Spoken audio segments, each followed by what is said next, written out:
Sometimes the best revenge is serving champagne with a smile, especially when you own the glasses it's being served in. Let me tell you how I ended up working as a maid at my sister's wedding, in my own luxury venue. I'm Rachel Morgan, 35, and this is the story of how my sister's attempt to humiliate me at her wedding backfired in the most spectacular way possible. Growing up, my sister Victoria was always the princess of the family, 2 years younger than me. She somehow managed to be the center of attention in every situation. While I was the practical one who worked summer jobs and saved money, Victoria was busy planning her dream wedding, at age 12. When I get married, she'd announce at dinner, it'll be at the Grand Rose Manor, only the best for me.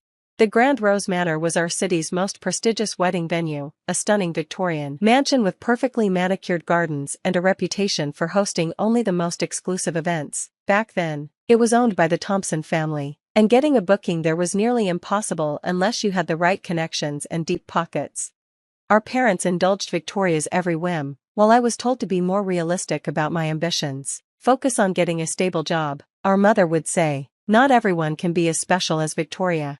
So I did exactly that. I got a job. Several, actually, starting at 16. I worked every position I could at various hotels and event venues, from housekeeping to serving, from front desk to event planning. I learned every aspect of the hospitality industry from the ground up. Victoria, meanwhile, floated through life on our parents' dime, changing college majors as often as she changed nail colors. Rachel's so boring, she'd tell her friends loud enough for me to hear. All she does is work at those hotels like a maid. What they didn't know was that I was building something. Every job taught me something new. Every position added to my understanding of how to run a successful venue. More importantly, I was saving every penny I could. Then came the opportunity of a lifetime. The Thompson family announced they were selling the Grand Rose Manor. The asking price was astronomical, but I had been preparing for something like this without even knowing it. My years of saving, combined with my excellent credit and solid business plan, helped me secure the financing I needed. The day I signed the papers making me the new owner of Grand Rose Manor was the proudest moment of my life. I kept the purchase quiet. The official documents listed my company, Morgan Hospitality Group, as the owner, and I maintained the venue's stellar reputation while modernizing its operations. Victoria, of course, knew nothing about this. She was too busy with her new fiancé, James, a junior partner at a law firm who seemed as impressed with himself as she was. Then came the day she announced her engagement at a family dinner. "James and I are getting married," she squealed, flashing her diamond ring. "And guess what? We got a booking at the Grand Rose Manor." Our parents gasped in delight. I took a sip of wine to hide my smile. "How did you manage that?" our mother asked. "It's nearly impossible to get a date there." "James has connections," Victoria preened, "and we're paying extra to have the whole place to ourselves for the entire weekend." I nodded politely, knowing exactly how much that would cost. Victoria then turned to me, her smile turning sharp. "Of course, Rachel, you'll be invited." She paused for effect. "If you agree to help out with the staff, it seems fitting, given your experience." Our parents shifted uncomfortably but said nothing. They never did when Victoria was being cruel. "You can only attend if you help the staff," she sneered. "It's perfect, really. You already know how to serve drinks and clean up after real guests." I could have revealed everything right then, but sometimes, the longer path is more satisfying. "Of course," I said mildly, "I'd be happy to help." Victoria looked almost disappointed by my easy acquiescence. She'd clearly been hoping for tears or protests. The months leading up to the wedding were a master class in bridezilla behavior. Victoria made countless demands for changes to the venue, each one more extravagant than the last. She never dealt directly with management, sending everything through her wedding planner, who in turn worked with the venue's manager, who reported directly to me. Mrs. Morgan, my manager, Michael, would call, barely containing his amusement. "Your sister is now demanding we repaint the grand ballroom in ballet slipper pink to match her bridesmaids' dresses. Tell her it's a historical building and we can't alter the original features," I'd reply, enjoying the irony. The day of the wedding arrived, and I showed up early, dressed in the staff uniform as requested. Victoria was already in full meltdown mode. "The flowers are the wrong shade of pink," she screamed at her wedding planner, "and the champagne isn't the expensive brand I demanded." I knew for a fact that both the flowers and champagne were exactly what she'd ordered. I'd checked the invoices myself. "The staff here is incompetent," she raged, then spotted me. "Oh good, at least you're where you belong, with the help." I spent the next few hours serving drinks, clearing plates, and watching my sister's perfect day unfold. The ceremony went smoothly, though Victoria nearly had a fit when one of her bridesmaid's shoes squeaked on the marble floor.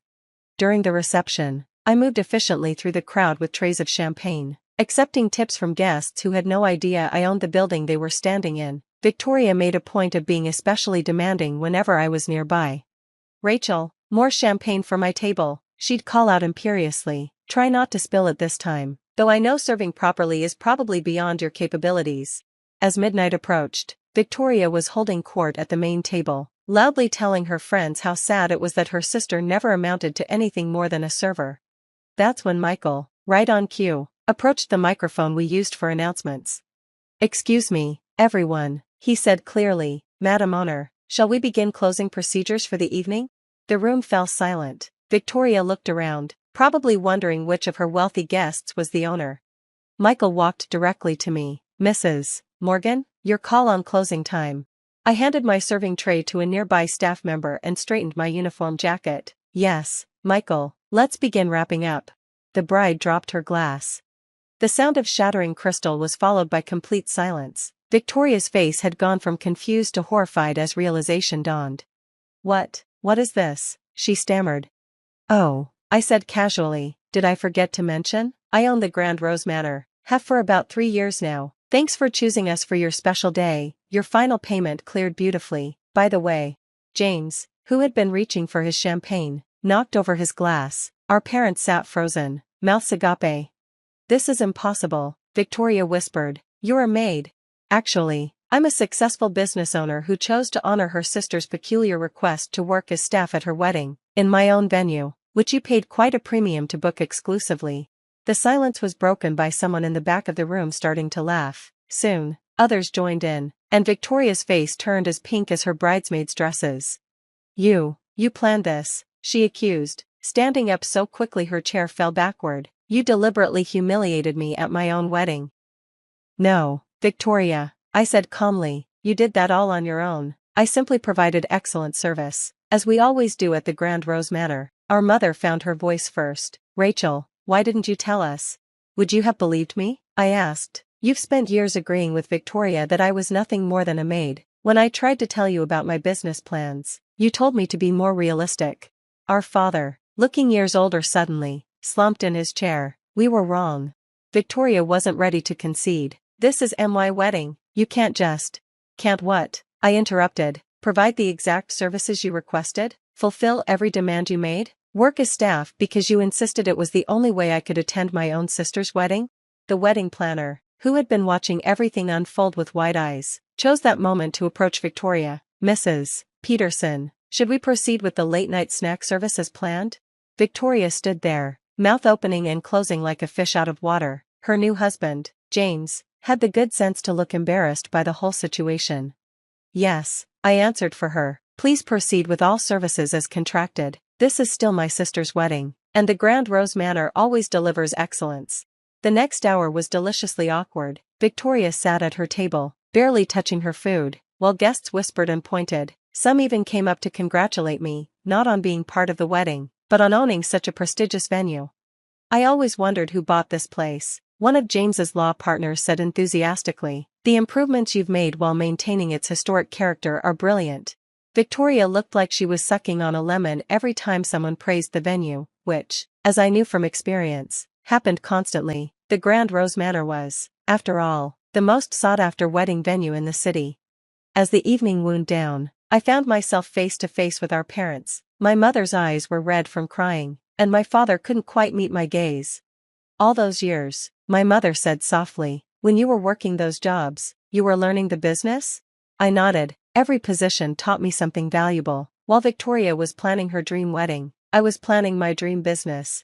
"And we never saw it," my father added. "We were so focused on Victoria." I finished for him. "I know, you always were." Victoria and James left shortly after, their grand exit somewhat diminished by the evening's revelations. She didn't say goodbye, but James made a point of shaking my hand. "I had no idea," he said quietly. "For what it's worth, I'm impressed, and a little ashamed."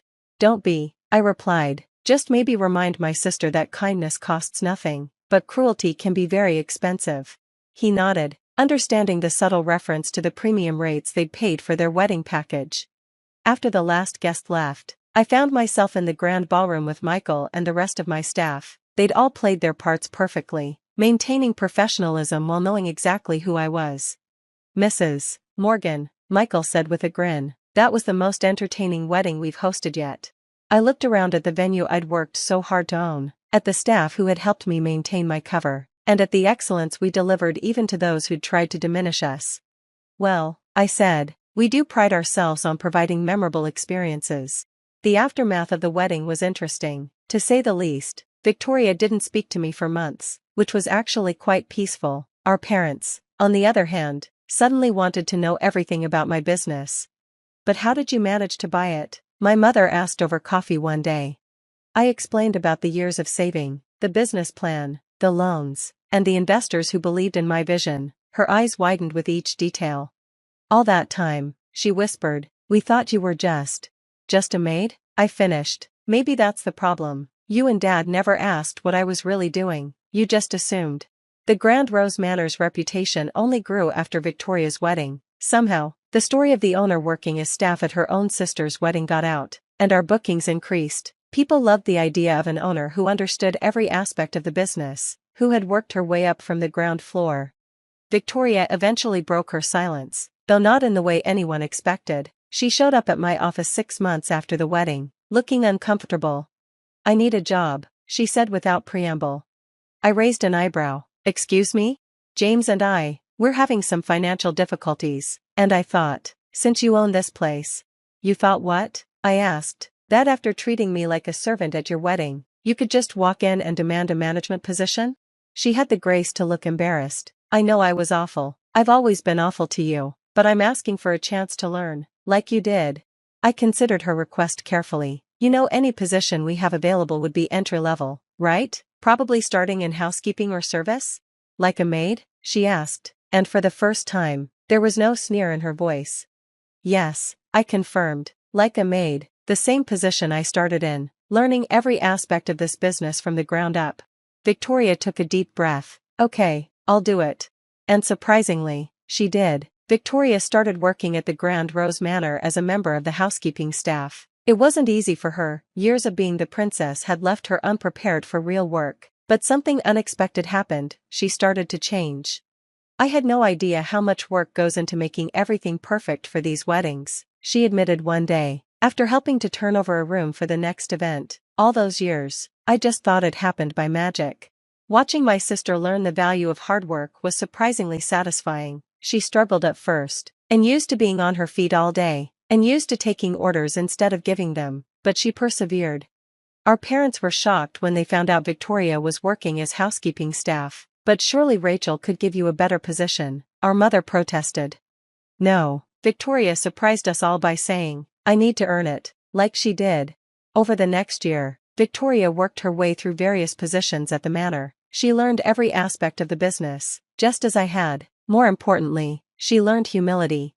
The true test came when she had to work another wedding where the bride was just as demanding as she had been. I watched from my office as Victoria handled the situation with grace and professionalism. "The flowers aren't exactly what I ordered," the bride was complaining. "I understand," Victoria said calmly. "Let me check the order details and see how we can make this perfect for you." Later, I overheard her telling a new staff member, "I used to be that bride. Trust me, the best response is kindness and professionalism." 2 years after her own wedding, Victoria had worked her way up to event coordinator. She earned every promotion through hard work and dedication, not through our relationship. The staff, who initially were wary of her given our history, came to respect her. One evening, after a particularly successful event, Victoria came to my office. "Thank you," she said simply. "For what?" "For letting me be awful to you at my wedding, for letting me work here when I didn't deserve it, for teaching me what real success looks like." I smiled. "You know, the Grand Rose Manor has always been about making dreams come true, even if sometimes those dreams look different than we expected." Victoria laughed. "My dream used to be having the perfect wedding here. Now my dream is helping other brides have their perfect day, without being a bridezilla like I was." The Grand Rose Manor continues to be the city's premier wedding venue. Victoria and I work together now, each bringing our own strengths to the business. She understands the brides in a way I never did, having been one herself, while I handle the business side of things. Our parents often visit, marveling at how their daughters turned out. "We never imagined you two would end up working together," our mother said recently. "Sometimes," I replied, "the best partnerships come from unexpected places. And sometimes, the best revenge isn't revenge at all. Sometimes it's showing people their own reflection until they decide to change the image they see." As for me, I still occasionally put on a uniform and help serve at events, not because anyone makes me, but because I never want to forget where I started and how far I've come. After all, there's no shame in being a maid when you own the manor.